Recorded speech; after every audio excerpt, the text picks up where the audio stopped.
Do you have this nagging feeling that you could be doing more? Do you want to help people in your community, but you're not sure what to do or where to start? I'm going to share a story today about a woman who had an incredible story to inspire you to do something bigger in your life, and also to prove that you don't have to have a lot of money or have a lot of influence to actually make an impact. This woman started at 8 years old, and 80 years later, she changed the world, proving that you do not need millions of dollars to make change. You literally just have to start where you are. Before I share more about her story, you might be wondering or saying to yourself, well, Tiffany, I don't have a lot of money.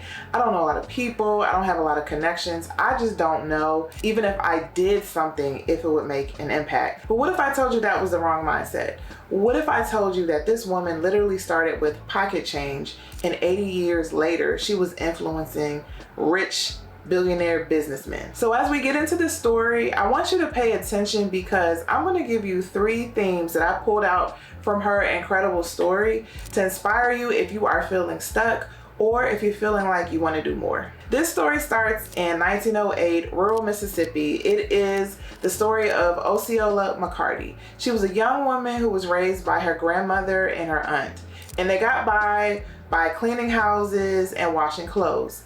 In the 6th grade, her aunt fell ill, and she actually had to drop out of school in order to support her family. Now, this was the story of a lot of people during that time. Even some of my own aunts and uncles did not finish high school because they had to drop out in order to support the family and work on the farm. So this was a normal occurrence, especially in Black families in the South. And so for a lot of people hearing this story, you may think, well, that's where it ends. She was relegated to basically washing clothes for the rest of her life, which is what she did as her profession.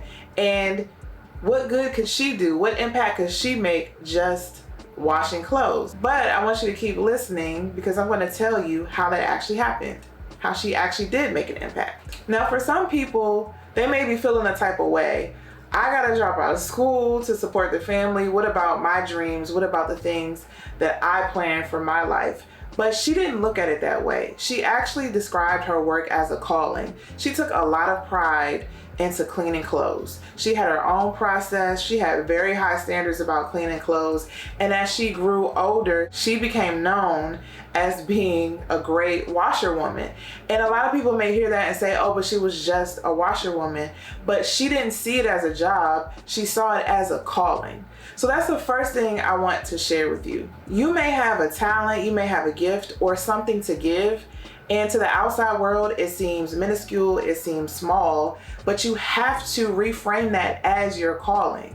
You were meant to bring light to somebody. You were meant to do some good in the world. And it doesn't matter how small it seems. You have no idea what can bud from that seed once you start operating in your gift, once you start operating in your calling. So the first thing I want you to understand is that just because you feel like, well, I only give shoes every quarter to young kids, or I only do a back to school event every year, or I help the elderly, but it's not much. I'm just helping them find housing because Medicaid is not helping at all. It may seem so small. You have to reframe it as your calling, because when you do that, it isn't just work to you.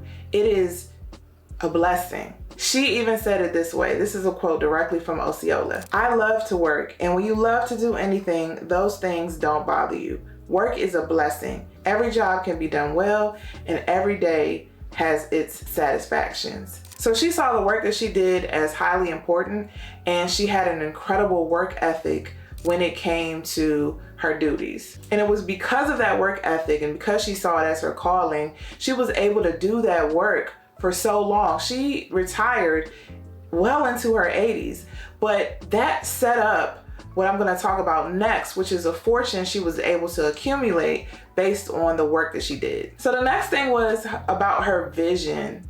She had a vision to save her money. So from an early age, she went to the bank and she started saving her money. She didn't even tell her aunt or her grandmother she was doing this, but she just knew in her mind that she wanted to save this money and that she had a goal in order to build that money up. So her goal in her mind was, I want to be able to save this money, have the discipline so that I have the money when I need it. So that meant that she often would forego vacations. That meant she lived a frugal lifestyle because she had a vision. She knew what she was trying to accomplish. So when she retired and she went back to that bank to see how much money she had accumulated, you want to know how much money she had actually saved? $280,000. And I want you to think about it. On a meager salary in the 20th century, she worked so hard that she was able to save on her own, without using the stock market or anything like that, her own money, $280,000. And you know what she did?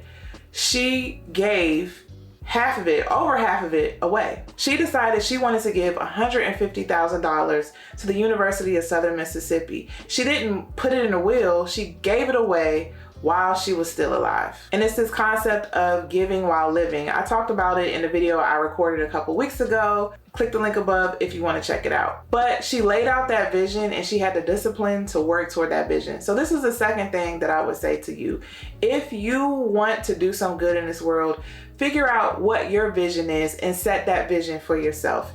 Figure out what the overall goal is. What do you want to see? How do you want the world to be different? And then once you have that picture in your head, I want you to think about, what is it going to take for you to get there?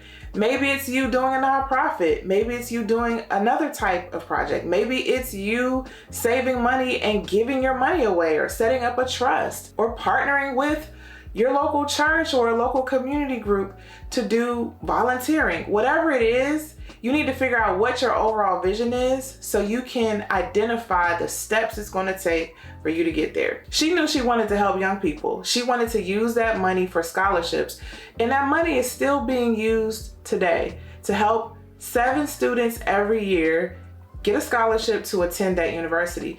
That's the vision she had in her mind. There were other people around her who may not have understood it. While she was working her plan and realized she wasn't taking vacations, realized she was working 11, 12-hour days, a lot of people probably said to her, why are you working so hard? You need to spend it on yourself. You need to do something different with your money. But she had already set in her mind what she wanted to do. So if you want to fulfill a purpose in your life, you got to know and make up in your mind what it is you want to do. Because there absolutely are going to be times when you're going to second guess it. There are absolutely going to be times when other people are going to question it and frankly make fun of it, judge you for it. But you have to decide, what's the vision that I have for my life? What is it that I want to accomplish? And it doesn't matter if it takes 1 year, 5 years, 50 years. Set that vision so you know for yourself the life that you want. I've realized as I've gotten older that in the times that I feel empty, or the times that I feel like I'm not doing enough, it's because I don't feel like I've tapped into a true purpose. I don't feel like I have a vision or an end goal for my life or what I want to accomplish. And the reality is, you got to give yourself space to dream. If we only operated off of what we see right now or what we think is possible right now, then there's really not a lot we're going to accomplish, because there's a lot right now that says this isn't going to work, or things are doomed, or it's just going to be terrible for the next couple of years. So if we sit where we are and we only operate off of what we see and what we feel right now, then of course we're not going to be able to reach certain heights. Of course we're not going to accomplish certain things. So have a vision, have a long-term vision, so you have something you're working toward in your life. Now, I could have stopped at the $150,000 donation and the fact that she saved $280,000 and was very giving at the end of her life into her 80s. I could stop there, but the last thing I want to share is her impact on other people. So when people in her town heard about her donation to the university, they chipped in and they tripled her gift. So other people were inspired by her giving spirit, that they decided that they wanted to do the exact same thing and give, and they were able to triple her gift, making sure that even more students could benefit from her original donation. Here's the other thing.